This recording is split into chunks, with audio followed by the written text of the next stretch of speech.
La Société nationale d'électricité du Sénégal, Sénélec, vous offre votre revue de presse. Bonjour et bienvenue. Farba Ngom livré à la justice, le principal titre qui occupe la majorité des quotidiens paru ce samedi 25 janvier 2025. Rewmi Quotidien informe qu'il risque jusqu'à 7 ans de prison. 130 voix pour la levée de son immunité parlementaire, 3 contre et 3 abstentions enregistrées, écrit Vox Populi. Abdou Mbow et compagnie ont quitté la plénière qu'ils qualifient de mascarade.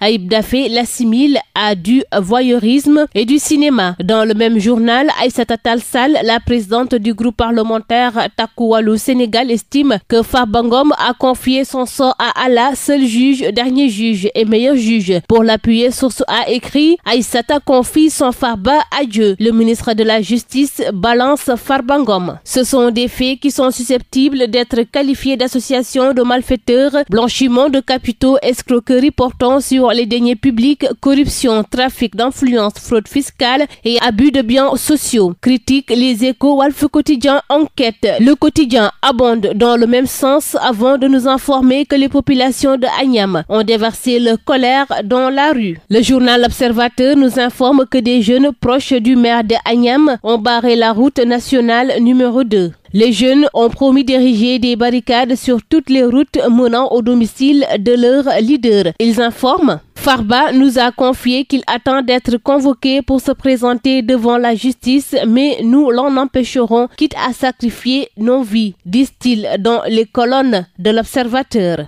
Un autre sujet qui intéresse les journaux parus ce matin, il s'agit de la régulation dans le secteur des médias vers une nouvelle autorité au pouvoir renforcé, informe les quotidiens. L'autorité de régulation va intégrer les types de supports d'information et de production. Aliou Sall de dire: en l'absence d'une régulation efficace, les plateformes numériques, les réseaux sociaux et l'intelligence artificielle peuvent être source de menaces sérieuses. La haute autorité de régulation de la communication audiovisuelle a également montrer ses limites. Le Soleil et 24 heures parle d'une nouvelle ère pour la communication au Sénégal. Le journal L'Évidence a abordé le chantier naval de Dakarnave. Dans les colonnes, l'on nous apprend que le syndicat autonome des travailleurs des chantiers navals affiliés à l'Union nationale des syndicats autonomes du Sénégal a alerté l'opinion publique et les autorités sur la situation préoccupante du chantier naval, notamment sur les lenteurs entourant le renouvellement de la concession. Son secrétaire général Abbas Fall a exprimé la frustration des travailleurs face à l'absence de progrès significatif. Les rencontres avec les institutions de la République se poursuivent, renseigne Rewmi Quotidien. Le mouvement des entreprises du Sénégal enchaîne avec le FONGIP.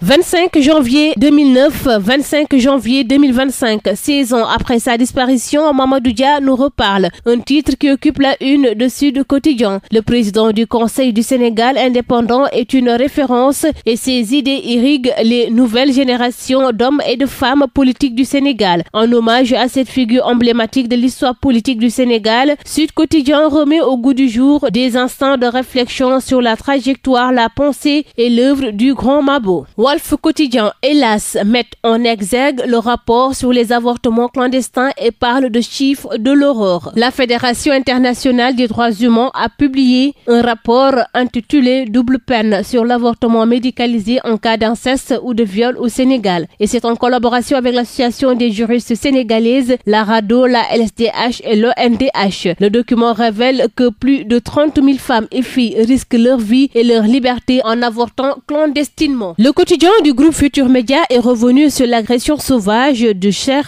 Souané et évoque un rebondissement dans l'affaire de l'enseignant éborgné à Barkedji. M. Souané est accusé de courtiser une collégienne mariée. Les révélations du frère de la jeune fille à la gendarmerie, à lire dans les colonnes de l'Observateur. Le journal Libération évoque l'acquisition douteuse de parts de faux dossiers de retrait suspect. C'est comme chronique d'un scandale financier. Libération revient sur les péripéties de l'affaire dite de la Société de construction et d'aménagement, une filiale de la Caisse des dépôts et de consignation. Sport pour terminer avec Rewmi Quotidien. Ligue 1, match en retard. AS Pikine GFC pour chauffer la banlieue. Record renchérit et parle d'une vingtaine d'équipages au départ ce samedi. En Ligue 1, au week-end, et 2 derby. C'est tout pour votre revue de la presse. À vos kiosques, très bonne lecture. La Société nationale d'électricité du Sénégal, Sénélec, vous a offert votre revue de presse.